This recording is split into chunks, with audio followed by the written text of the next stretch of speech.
Número 1, Atos, capítulo de número 12. Hoje eu vim com a minha Bíblia grande, faz tempo que eu não prego esse texto e o Espírito bradou no meu coração. Então, eu vim com a minha Bíblia grossa, né? Glória a Deus. Está escrito assim: E por aquele mesmo tempo, o rei Herodes estendeu a mão sobre alguns da igreja para os maltratar.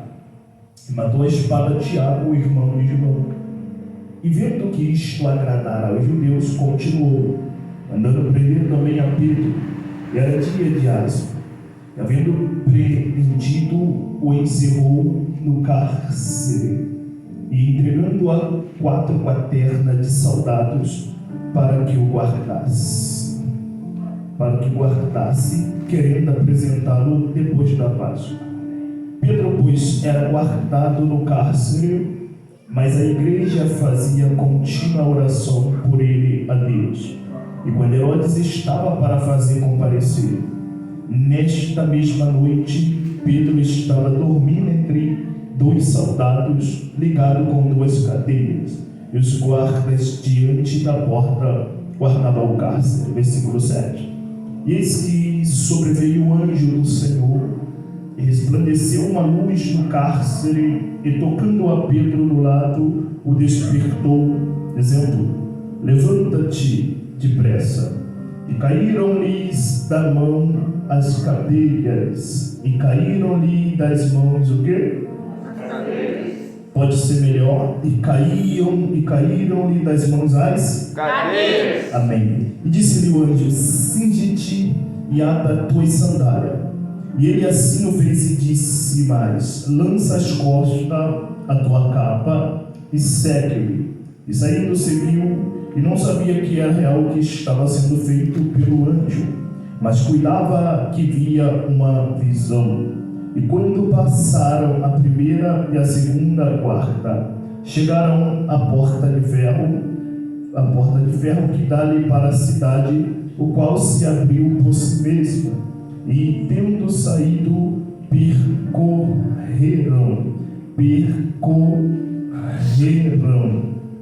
percorreram uma rua ao lado, e logo o anjo se apartou dele. Verso 11.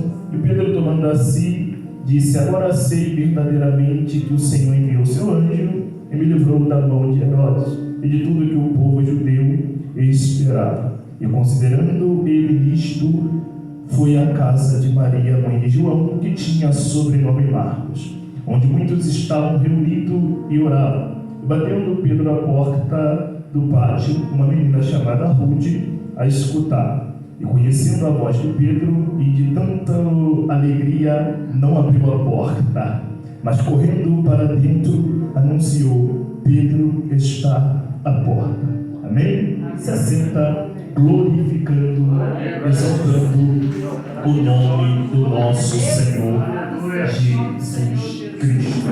Bem, glória a Deus. Irmãos, Jesus, logo a sessão, Atos capítulo de número 1, ele fez uma promessa para os discípulos. Qual? Para que ficasse em Jerusalém e que não ausentasse de Jerusalém, até que do alto eles pudessem ser revestidos de um grande poder. Esta promessa, eu quero ser sucinto na minha introdução, para a gente entrar no capítulo 12. Essa promessa Jesus está fazendo para a igreja que ele estabeleceu primitiva no capítulo de número 1. Então, no capítulo de número 1, nós temos uma promessa: ficai em Jerusalém, não ausentai da cidade, até que do alto sejais revestido de poder. Capítulo 1 de Atos, temos uma promessa. No capítulo de número 1 é a sessão. Jesus sobe, os discípulos veem ele subindo. Mas no capítulo de número 2, eles estão reunidos dentro de um cenário. Mais ou menos 50 dias após a festa da Páscoa, onde eles estão reunidos para agradecer a Deus pelos cereais, por tudo que Deus tem feito. É chamado de festa da colheita. Só que quando eles estavam a fim de adorar, quando eles menos esperavam, Deus surpreende eles derramando o Espírito Santo. Como está escrito em Atos capítulo 2, de repente veio do céu um som como de um vento impetuoso e encheu toda a casa, e todos foram cheios do Espírito Santo. Olha, no capítulo 1 Deus fez uma promessa. No capítulo 2 Deus está cumprindo uma promessa. O Deus que faz promessa no capítulo de número 1 é o Deus que cumpre a promessa no capítulo de número 2. Aqui vemos uma profecia. Qual? O Deus que faz promessa, pastor Paulo, ele é fiel para cumprir. Alguém acredita nesta palavra? Então eu quero liberar a primeira revelação. Deus vai cumprir todas as promessas que Ele liberou para a tua casa, que Ele liberou para a tua família e que Ele liberou para o teu ministério. Atos capítulo de número 2, Ele está cumprindo a promessa. Percebe-se que a igreja precisava de Atos 2. Por quê? Porque Atos capítulo 2, Jesus está derramando poder. Até porque Deus nunca envia sem primeiro encher. Eu vou repetir: Deus nunca envia ninguém sem primeiro encher alguém. E isso aqui é forte, porque a unção na Bíblia chama de intrepidez. A unção, ela serve para capacitação. Capacitação para pregar o Evangelho. Capacitação para que os milagres miraculosos sejam feitos. Então Deus entendia que para a igreja continuar fazendo a obra, era necessário que ela fosse cheia. Deus nunca vai enviar um crente sem primeiro encher. E aqui é lindo porque a igreja está sendo cheia do poder de Deus. Então, Atos capítulo 2, o Espírito Santo está enchendo a igreja. Em Atos capítulo de número 2, a igreja está sendo cheia. Atos capítulo de número 3, a Bíblia diz que Pedro vai, através do poder de Deus, levantar um coxo. Isso daqui é lindo. Porque em Atos capítulo 1, promessa. Atos capítulo 2, o Espírito está enchendo. E Atos capítulo 3, a igreja que está cheia levanta. E eu gosto muito disso daqui, pois sou pentecostal. Mas o poder de Deus não é só para pular. O poder de Deus não é só para a gente gritar. O poder de Deus não é só para a gente bailar. Isso é a alegria do Espírito Santo. É muito bom, mas vai além disso. O poder de Deus é para que aonde a igreja passa, o cego enxerga, o paralítico anda, o enfermo seja curado e os demônios sejam expulsos. É para isso que Deus está dizendo nessa noite: eu vou te encher de poder, porque através do teu ministério alguém será restaurado, alguém será curado e alguém será transformado. Alguém acredita nessa palavra?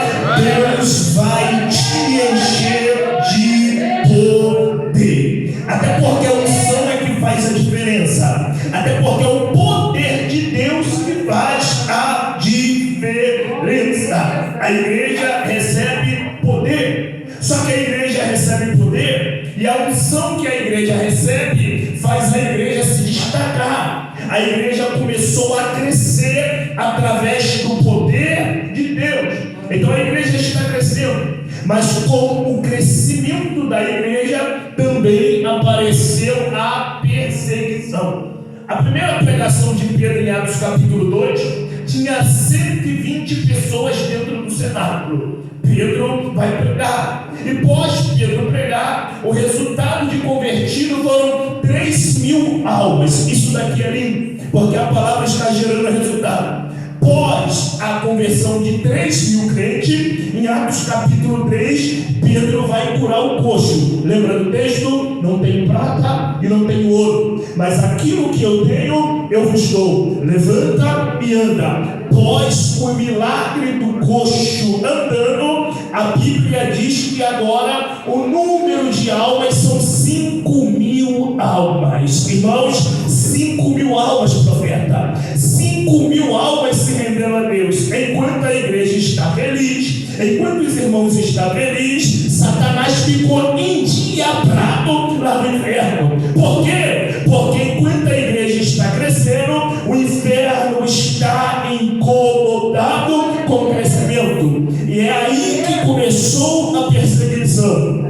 Quando começou a perseguição? Quando a igreja começou a crescer. Porque nunca haverá crescimento sem que antes haja perseguição. Ah, meu Deus do céu.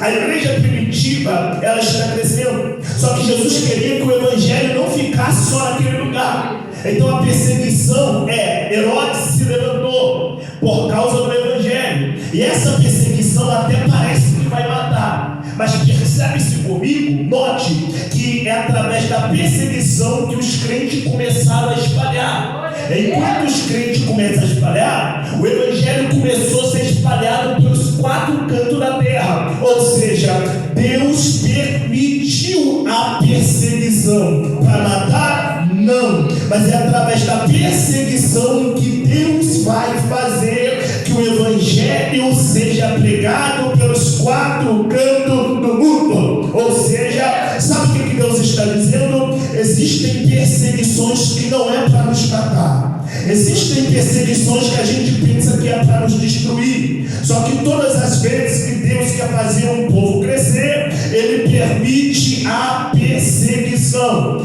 A perseguição não paralisa a igreja, mas o texto revela que através da perseguição o evangelho começou a se multiplicar. É Deus dizendo para algumas pessoas que chegaram aqui debaixo de prova. É Deus dizendo para alguém que chegou aqui debaixo de luta. Existe perseguição que foi o céu que permitiu. Aí você diz, ô pregador, mas por que tanta prova? Por que tanta luta? Por que tanta dificuldade? Aí Deus me traz com uma palavra, porque eu quero fazer você crescer. E ninguém cresce, pastor, ninguém cresce igreja sendo aplaudido, ninguém cresce sendo bajulado, ninguém cresce recebendo tapinha. Pelo contrário, quando Deus quer fazer o teu povo crescer, Ele não usa os aplausos, Ele não usa os elogios, não, é as pedradas, é as lutas, é as dificuldades que Deus permite acontecer para que eu e você venha crescer. E talvez tenha alguém aqui que chegou debaixo de prova dizendo, Deus, tira a prova, Deus, tira a luta, tira a dificuldade, Deus, eu não aguento mais. Aí Deus me traz com uma profecia, eu não vou tirar a prova. Aí você diz, pregador, e por que não? Está doendo? Aí Deus vem na contramão dizendo, eu vou usar a prova para fazer você crescer. Sentir a presença de Jesus aqui. Olha para esse crente cheiroso, bonito que está do teu lado e diga assim para ele, Deus não vai tirar a prova, pastor Paulo. Deus não vai tirar a luta. Deus não vai tirar a dificuldade. Por quê? Porque Deus vai usar a dificuldade para fazer você crescer. Eita! Senti a presença do homem de branco aqui, eu vou repetir. Deus vai permitir a prova. Vocês lembram de Êxodo no capítulo 1? O faraó se levantou por causa do crescimento do povo. Mas a Bíblia diz que o povo começou a crescer. E quanto mais, pastor, faraó oprimia, mais o povo crescia. É Deus dizendo para alguém, eu vou não tirar a prova, mas eu vou fazer você crescer debaixo da prova. Eu vou melhorar. Lembra de Daniel? Deus não tirou Daniel da cova, mas Deus livrou Daniel dentro da cova. Lembra de Misael, Ananias, Azarias? Deus não impediu impediu eles de entrarem dentro da fornalha, meu amigo Alexandre. Mas Deus vai, meu Deus do céu, glorificar o nome dele dentro da fornalha. É Deus dizendo para você: eu não vou tirar a prova, eu não vou tirar a luta, mas eu vou fazer você crescer dentro da luta. Por que, pregador? Porque crente é igual omelete. Quanto mais bate, mais ele cresce. A minha mãe mandava bater a massa de bolo. Eu falava: pra quê, mamãe? Ela dizia: porque se não bater bem, o bolo não cresce. Deus trouxe alguém aqui que está recebendo pancada, e Deus está dizendo: fique tranquilo, não é para te matar, mas você vai crescer debaixo dessa prova, debaixo dessa luta, debaixo dessa dificuldade. Aleluia. Eu vou profetizar, pastor Paulo. Esse ministério aqui é igual omelete, vai crescer debaixo de pancada. Eu não gosto da fofoca, mas eu sou a favor da fofoca. Por quê? Porque a fofoca é a língua do fofoqueiro que Deus vai usar para o teu nome chegar longe. É a língua do difamador que Deus vai usar para o teu ministério crescer. É quem está falando mal de você que Deus está dizendo: deixa falar, deixa falar, deixa falar. Eu vou permitir a difamação, porque enquanto estão falando, o teu nome está chegando longe. Quem acredita nessa palavra? Herodes começou a perseguir a igreja. Herodes aqui é uma personificação do diabo. E Herodes não é nome, é título. Só que esse Herodes começou a perseguir. Só que quando Herodes começou a perseguir, a Bíblia vai dizer que naquele período teve 3 vezes que Pedro foi preso.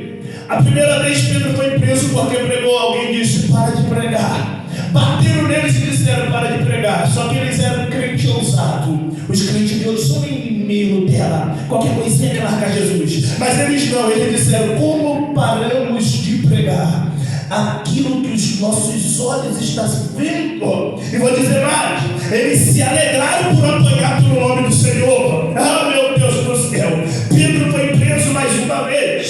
Só que aqui, Atos capítulo de número 12, aqui o inferno ficou nervoso. E por quê? Porque a igreja está crescendo, o ministério está crescendo. Então Herodes, agora o texto vai dizer, Atos capítulo de número 12, a Bíblia diz que nesse momento agora Herodes vai mandar prender alguns crentes da igreja. Herodes vai prender naquele mesmo tempo alguns irmãos da igreja para maltratar. E o texto revela que ele prendeu primeiro Tiago e continuou prendendo também na Bíblia. Esse Tiago é irmão de João. E a Bíblia, a história judaica nos traz que aquele era o período da festa da Páscoa. Ou seja, quando Herodes prende aqui, esse Herodes ameaçava no princípio. Esse Herodes prendeu no princípio. Só que agora é diferente, irmão. Por que é diferente? Porque o Herodes está mostrando que ele não só ameaça, mas ele é capaz de fazer. Está no texto da informação. Herodes, ele vai prender a Tiago. Ele não só prende, mas ele vai matar a espada,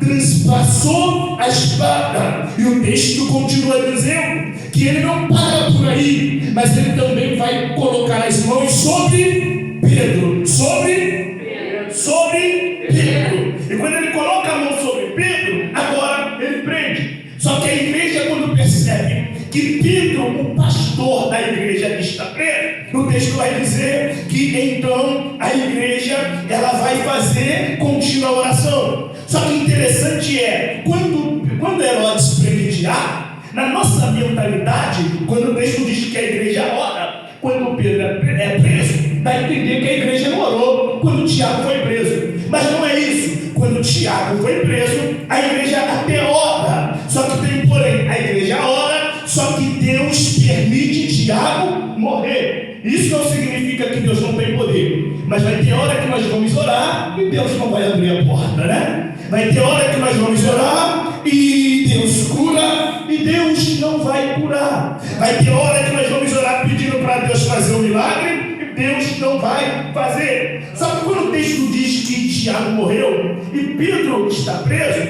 e a igreja ela aumenta a intensidade da oração, isso significa que a igreja agora ela entendeu o que o inimigo é capaz de fazer, e ela agora então aumenta o nível da oração. Só que o texto diz que Tiago morreu, e vindo Herodes, que isso agradava o povo, ele manda prender Pedro. E o texto diz assim, quem está com a Bíblia aberta continua. O texto vai dizer: e havendo prendido Pedro, encerrou no cárcere, entregando a quatro quaternas de soldado, que era 16 soldados.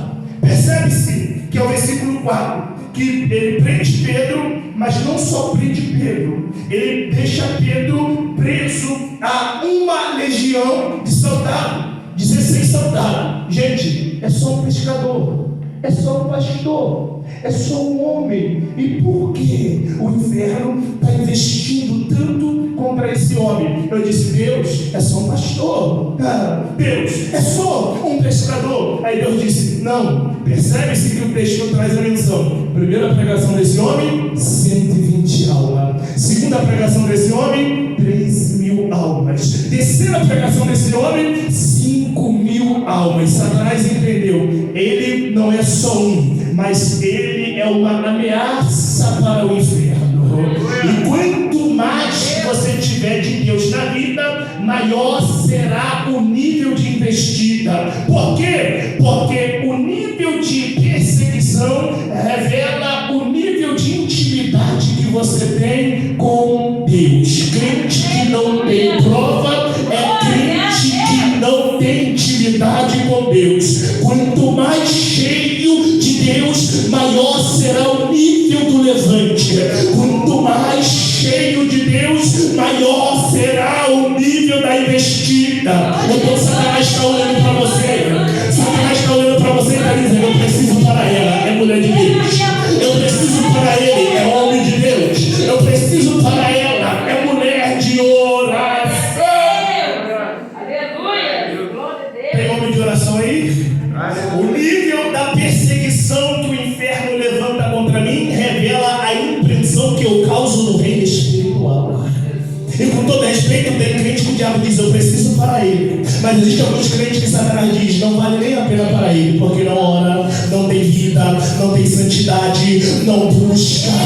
Tem alguns que o diabo diz: eu preciso para ele, porque senão vai ser prejuízo. Mas tem outros que o diabo diz: esse daí não. Por quê? Porque ele vai para o culto, mas não vive. Ele canta, mas não vive. Ela prega, mas não vive. Esse tipo de crente Satanás não está preocupado. Mas o crente que tem vida com Deus, o inferno se levanta. E é por isso que o levante está grande na tua casa, minha irmã. É por isso que o levante está grande na tua casa. Satanás percebeu que você é a coluna de oração lá. Por quê? Pedro, porque ele entendeu, é o pastor da igreja. E Satanás entende: se eu paro o irmãozinho da igreja, a igreja continua. Se eu paro o outro irmão da igreja, o culto continua. Mas quando eu consigo neutralizar o anjo da igreja, eu mexo na estrutura da igreja. Então o objetivo do diabo é tocar na coluna. Reparou que o ataque na tua casa é contra você? Porque é você que ora lá. Você é influência espiritual lá. É por isso que o inferno quer te parar, porque ele entende: enquanto ela está orando, a família dela está de pé. Enquanto ele está orando, o casamento está de pé. Tem gente na tua casa que nem é crente, mas porque você está aqui adorando, também vem para o culto. Tem gente na tua casa que nem teme a Deus, mas por causa da tua vida com Deus. Eita, meu Deus do céu. Agora, quem é linha de frente é alvo do diabo. E todas as vezes que você resolve viver uma vida com Deus, você entra na mira do diabo. É por isso que Satanás está fazendo de tudo para te parar. É por isso que o diabo está fazendo de tudo para te derrubar. É por isso que o inferno está investindo pesado para te derrubar. E Pedro está preso. Pedro está o quê? encerrado. Ele está encerrado há 16 soldados. Eu falei, meu Deus. Aí Deus falou, é um crente cheio, é uma ameaça para o inferno, é uma dinamite na mão de Deus, e isso incomoda o inferno. Então ele está encerrado. Versículo 4, Pedro está, e havendo encerrado, encerrou no cárcere a 16 soldados. Está ligado à corrente, está ligado à corrente a 16 soldados. Aí no versículo de número 5 diz assim, e Pedro era guardado no cárcere, mas a igreja fazia contínua oração. Vamos trabalhar os dois versículos? Versículo de número 4, ele está o quê? Encerrado. Ele está o quê? Preso. E o versículo 5 está no mesmo lugar, certo? Está na mesma noite, certo? Mas percebeu que o versículo de número 4 diz que ele está preso, encerrado, é a mesma noite, é o mesmo lugar, é o mesmo ambiente, mas o texto diz encerrado, ou seja, preso, acorrentado. E o versículo 5 diz assim, e Pedro era guardado. Como é, gente? Ele está preso ou está guardado? Está preso ou está guardado? Aí você diz, pregador, não estou entendendo. Vocês perceberam que o versículo de número 4 diz que ele está preso? É a mesma noite, mas o versículo 5 diz que ele está guardado. Aí repara que no versículo 4 diz que ele está preso. Por quê? No versículo 4 não aparece igreja. Ele não está preso. E no versículo 5 está no mesmo lugar. É a mesma noite, é o mesmo ambiente, mas o texto vai dizer, está guardado. Por quê? Porque no versículo 5 aparece a igreja. Sabe o que Deus está dizendo? Enquanto eu e você não oramos, tem gente da nossa casa que está preso. Enquanto eu e você não oramos, tem gente da nossa casa que o diabo está dizendo, eu vou matar. Enquanto eu e você não oramos, tem gente do nosso ministério que o diabo está dizendo, é o ponto final. Mas tudo vai mudar quando a igreja começa a orar. Por quê? Porque quando a igreja começa a orar, o texto diz, está guardado.